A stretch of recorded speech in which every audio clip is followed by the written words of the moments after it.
The park was quiet except for the rustling leaves and the laughter of children playing in the distance. A young woman named Emily, only 26 years old, sat alone on a worn wooden bench. Her baby boy, barely 6 months old, nestled in her arms. The infant's small cries echoed softly, calling for comfort only his mother could give. With steady hands, Emily adjusted her blouse and began to nurse him, her eyes calm but her heart racing, because she knew what was coming. For months, she had endured whispers, stares, and judgmental glances every time she breastfed her baby in public. She wasn't ashamed. Feeding her child was natural, a bond between mother and son, but society wasn't always kind to women like her. And Emily, a single mother struggling to balance work, exhaustion, and motherhood, already carried enough weight on her shoulders. As the baby nursed peacefully, a group of young men swaggered into the park. They were loud, rowdy, and the kind of people who thought cruelty was funny. At first, Emily ignored them, hoping they would pass by. But she soon realized she had become their target. "Look at her," one of them sneered, pointing directly at Emily. "Who does that in public? Disgusting." Another chuckled cruelly. "Bet she's just doing it for attention. No man at home, so she wants all the eyes on her." Emily's cheeks burned, but she kept her gaze down on her child. She told herself not to react, not to feed their fire. But the bullies were relentless. They circled closer, their laughter growing sharper, more mocking. Then one of them did the unthinkable. He reached out, grabbed her shoulder, and tried to push her back against the bench. "Cover up, lady," he shouted, his hand pressing near her throat as she instinctively shielded her baby. For a terrifying second, Emily felt her breath catch. She was being choked, humiliated, degraded in the most vulnerable moment of motherhood. Tears welled in her eyes, not from fear, but from rage. Because Emily wasn't just anyone.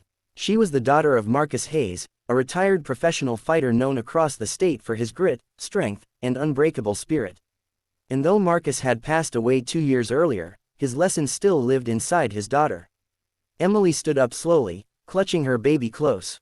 Her voice trembled, but it was firm. "Don't you ever put your hands on me again." The bullies laughed, not realizing the fire they had just ignited. "Or what, you gonna cry about it?" Emily's mind flashed back to her childhood, long evenings in her father's garage, where the smell of leather gloves and sweat lingered. She remembered his voice, steady and powerful. "Strength isn't just in your fists, Emily. It's in your heart, but when someone tries to hurt you, don't you dare back down."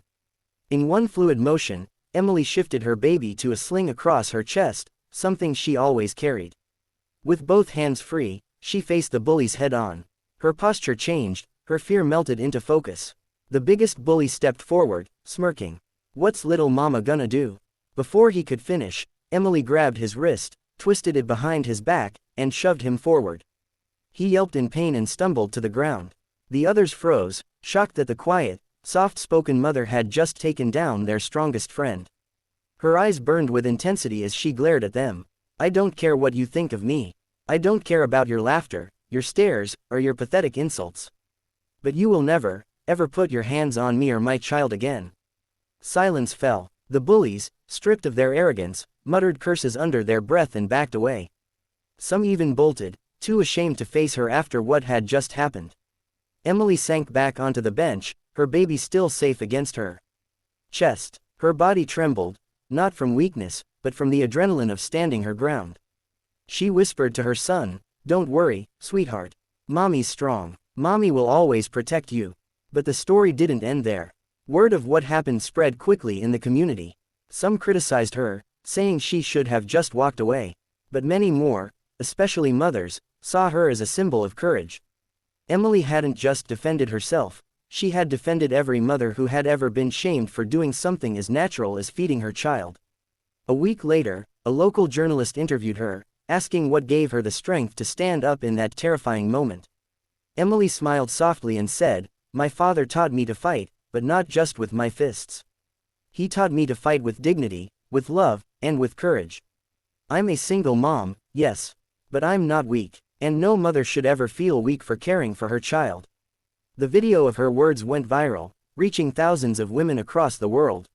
Messages poured in, mothers thanking her for giving them confidence, daughters promising to be braver, even fathers pledging to stand stronger for the women in their lives. Emily had faced the humiliation of bullies, the loneliness of single motherhood, and the crushing weight of judgment, but she had risen above it all. She wasn't just Marcus Hayes' daughter anymore. She was Emily, a fighter in her own right. And as she watched her baby drift off to sleep, she whispered with a tearful smile, "You'll grow up knowing your mom never backed down. And neither will you." The part that once held shame and fear for Emily now became a place of victory. Each time she sat on that same bench, breastfeeding without hesitation, she knew she was reclaiming her power, not just for herself, but for every woman who had ever been silenced by cruelty. Because the truth was simple: bullies thrive on fear. But when a mother's love and a fighter's spirit unite, there is no force strong enough to choke it out.